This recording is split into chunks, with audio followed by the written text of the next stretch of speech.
നമസ്കാരം. കേരളക്കര ഒന്നാകെ ഉറ്റുനോക്കുന്ന കേസാണ് കൊച്ചിയിൽ നടി ആക്രമിക്കപ്പെട്ട സംഭവം. വർഷങ്ങളായി നടക്കുന്ന കേസ് ഇപ്പോൾ അന്തിമഘട്ടത്തിലേക്ക് കടക്കുകയാണ്. 2017 ഫെബ്രുവരി 17 തൃശൂരിൽ നിന്ന് കൊച്ചിയിലേക്ക് യാത്രയ്ക്കിടെ നടി ആക്രമിക്കപ്പെട്ടത്. കൊട്ടേഷൻ സംഘങ്ങൾ ആദ്യം പിടിയിലായ കേസിൽ മാസങ്ങൾ പിന്നിട്ടപ്പോഴാണ് ദിലീപിന്റെ പേര് ഉയർന്നു കേട്ടത്. കുറച്ച് ദിവസങ്ങൾക്ക് മുമ്പായിരുന്നു കേസിലെ അന്തിമവാദം ആരംഭിച്ചത്. ഒരു മാസത്തിനകം തന്നെ നടപടികൾ പൂർത്തിയാകുമെന്നാണ് പ്രതീക്ഷിക്കുന്നത്. ശേഷം കേസ് വിധി പറയാനായി മാറ്റും. വിധി എന്താണ് എന്നറിയാനുള്ള കാത്തിരിപ്പിലാണ് അതിജീവിതയായി നടിയും ദിലീപും. കേസിലെ വഴികൾ പരിശോധിക്കുമ്പോൾ നിരവധി സംശയങ്ങളാണ് മലയാളികൾക്ക് മുന്നിലുള്ളത്. അന്വേഷണ ഉദ്യോഗസ്ഥരെ വകവരുത്താൻ വരെ ദിലീപും കൂട്ടരും പദ്ധതിയിട്ടെന്നാണ് പുറത്തുവന്നിരുന്ന വിവരം.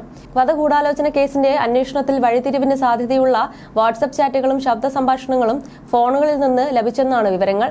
കേസിലേറെ നിർണായകമാണ് ദിലീപിന്റെയും കൂട്ടുപ്രതികളുടെയും ഫോണുകൾ. ഒന്നാം പ്രതി ദിലീപ്, സഹോദരനും രണ്ടാം പ്രതിയുമായ പി അനൂപ്, സഹോദരി ഭർത്താവും മൂന്നാം പ്രതിയുമായ ടി.എൻ. സൂരജ് എന്നിവരുമായി ഫോണുകളാണ് അന്ന് പരിശോധനയ്ക്ക് വിധേയമാക്കിയത്. തുടക്കത്തിൽ ഫോണുകൾ കൈമാറാൻ പ്രതികൾ തയ്യാറായിരുന്നില്ല. ഫോണിൽ തന്റെ ചില സ്വകാര്യ സംഭാഷണങ്ങളും മുൻ ഭാര്യയായ മഞ്ജു വാര്യരുമായും കുടുംബാംഗങ്ങളുമായും അഭിഭാഷകനുമായുമൊക്കെ നടത്തിയ ഫോൺ സംഭാഷണങ്ങൾ അന്വേഷണ ഉദ്യോഗസ്ഥർ ദുരുപയോഗം ചെയ്യുമെന്നായിരുന്നു ദിലീപിന്റെ വാദം.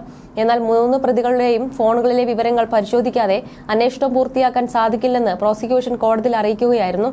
തുടർന്നായിരുന്നു കോടതി ഇടപെടലിനെ തുടർന്ന് പ്രതികൾ ഫോണുകൾ കൈമാറിയത്. നടി ആക്രമിക്കപ്പെട്ട കേസിൽ ദിലീപിന്റെ പേര് ഉയർന്നു വന്നതിന് മുമ്പ് തന്നെ ഇതിന് പിന്നിൽ കൃത്യമായ ക്രിമിനൽ ഗൂഢാലോചനയുണ്ടെന്ന് പരസ്യമായി തുറന്നു പറഞ്ഞ വ്യക്തിയായിരുന്നു മഞ്ജു വാര്യർ. കേസിൽ ഫോൺ സമർപ്പിക്കണമെന്ന് പറഞ്ഞപ്പോഴും ദിലീപ് മഞ്ജുവിന്റെ പേര് വലിച്ചിഴയ്ക്കാൻ ശ്രമിച്ചിരുന്നു. കേസിന്റെ ആദ്യഭാഗം മുതൽ തന്നെ ഇക്കാര്യം എല്ലാവരും ശ്രദ്ധിക്കുകയും ചെയ്തിരുന്നു. പിന്നാലെ പോലീസ് മഞ്ജു വാര്യരുടെ രഹസ്യമൊഴി രേഖപ്പെടുത്തുകയും എല്ലാം ചെയ്തിരുന്നു. 2018 മാർച്ച് 8 ആരംഭിച്ച കേസിന്റെ വിചാരണ നടപടികളാണ് 6 വർഷങ്ങൾക്കിപ്പുറം അന്തിമഘട്ടത്തിലേക്ക് എത്തി നിൽക്കുന്നത്. ആദ്യം പ്രോസിക്യൂഷന്റെ വാദങ്ങളാണ് തുടങ്ങുക. ജനുവരി അവസാനത്തോടെ കൂടി എറണാകുളം പ്രിൻസിപ്പൽ സെഷൻസ് കോടതി ജഡ്ജി ഹണി എം വർഗീസ് കേസിൽ വിധി പറയും. സംവിധായകൻ ബാലചന്ദ്രകുമാറിന്റെ വെളിപ്പെടുത്തലിന്റെ പശ്ചാത്തലത്തിൽ നടത്തിയ അന്വേഷണത്തിൽ ദിലീപിനെതിരെ കൂടുതൽ തെളിവുകൾ പ്രോസിക്യൂഷന് കണ്ടെത്താൻ കഴിഞ്ഞുവെന്നാണ് സൂചന. കേസുമായി ബന്ധപ്പെട്ട് ഇതുവരെ 260 സാക്ഷികളെയാണ് വിസ്തരിച്ചത്. 1600 രേഖകൾ കേസിൽ കൈമാറി. അതിജീവിതയെ 7 ദിവസമാണ് വിസ്തരിച്ചത്. കേസിലെ അന്വേഷണ ഉദ്യോഗസ്ഥനായ ബൈജു പൌലോസിനെ 87 ദിവസവും സംവിധായകൻ ബാലചന്ദ്രകുമാറിനെ 35.5 ദിവസവും വിസ്തരിച്ചു.